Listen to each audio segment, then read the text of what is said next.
Abstraction is incredibly vulnerable, very fragile intellectually once you start to examine it and study it, because if you start studying it and analyzing it and scrutinizing it closely, you bring the microscope in on it, it seems to be stupid. It seems to be really arbitrary and stupid. It seems like it's about nothing. And it's really awful if you're an abstract artist, because you can have that hit. And it can hit you from left field like a ball on the head. My art's about nothing. I've been doing this for 30 years and my art's about nothing. And that's an awful feeling, and it will happen to abstract artists, and it can be really depressing, and that's why they get drunk and smoke, and they're agitated people. We're all neurotic. But I think this, it's not stupid.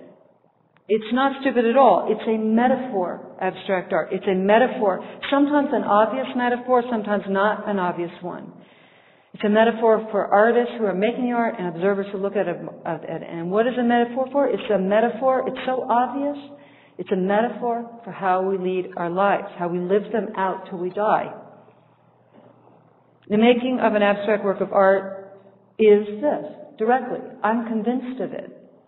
I can't prove it, but I'm going to try to. At least show you why I think this. The link between aesthetics and morals is there too.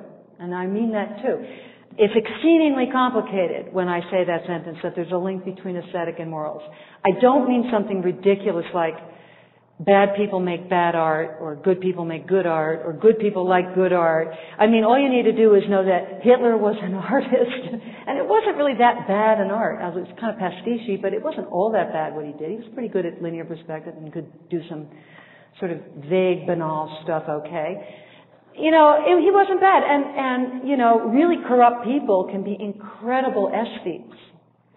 So this is a very complicated connection. I'm not the first to propose it, though. Plato proposed it and Rousseau proposed it later, that there is this complicated parallelism between morals and aesthetics. But again, let me be clear, it's not some silly claim that good people make good art. I'm not a very good person. I think my art's pretty good.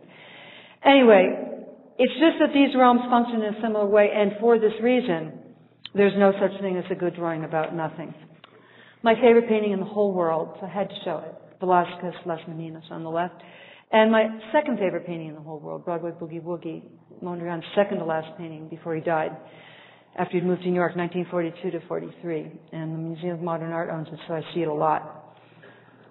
From what I've just said, you can perhaps see I have this philosophical background, because actually I majored in political science, but I hated how they vote in Colorado courses. Instead, I don't know how you vote. Instead, I always took political philosophy courses, but the degree was in political science. But I am really fascinated, and maybe it comes from being so involved in political philosophy, about how paintings convey meaning. I'm especially interested in how meaning is conveyed in abstract images. My big discovery, and I'm always so slow in figuring things out, because I made this really rather late in the game. I think I was in my 30s, which was a long time ago. But it's that meaning in figurative painting and meaning in abstract painting are revealed really differently. I think so. I'm not a strict formalist. I think so. Even so, the meaning of this Velázquez painting is not in the story of the nice little princess and her maids and her mom and dad in the background and the artist painting them. Instead, it's revolving around some kind of complex way about how we see into and in front of a painting simultaneously, as the great art historian Leo Steinberg, among many others who have commented on this work, have pointed out. And the meaning of the Mondrian does not lie in the pretty design of colored blobs bobbing around, little squares, everything looking kind of nice and designy like L'Oreal shampoo. It centers on Mondrian's attempt to recapitulate in a visual language of color the intuitively derived syncopated musical rhythms of jazz.